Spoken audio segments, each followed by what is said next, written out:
এই যে বাজান, তোমার লেগে মোবাইল নিয়েছি। এই যে পুরা 1200 টাকা নিছে বাজান।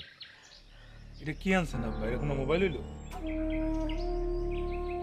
কে বাজান, এটা দিয়ে কথা কওয়া যায় না? আরে আব্বা, আপনি যে কোন জামানায় বাস করেন? মানুষ ইউজ করে স্মার্টফোন, দামি মোবাইল। এই ফোন যদি আমার পকেট থেকে বাইর করি, মানে দূর থাকবে ঢাকা শহরে? এই ফোন আর রিক্সাওয়ালা ব্যবহার করে না।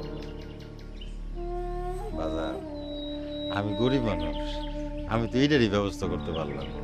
না আব্বা, আপনি এক কাম করেন, এই ফোনটা যেখান থেকে আনছেন ফেরত দিয়ে এটা আমার লাগবে না। আমার দরকার ছিল নেট ব্রাউজ করার জন্য একটা ফোন। এখন তো শুধু ওই বই খাতা খুলে পড়ালেখা করলে হয় না, ওই ইন্টারনেট থেকে ডাটা কালেক্ট করতে হয়। কি কও বাজান এগুলো, আমি তো কিছু বুঝি না। আরে আব্বা, পড়ালেখা করার লেগা এখন মোবাইল ফোন লাগবো, কিন্তু আপনি যেই ফোন আনছেন এই ফোন দিয়ে হইব না। ও আচ্ছা আচ্ছা,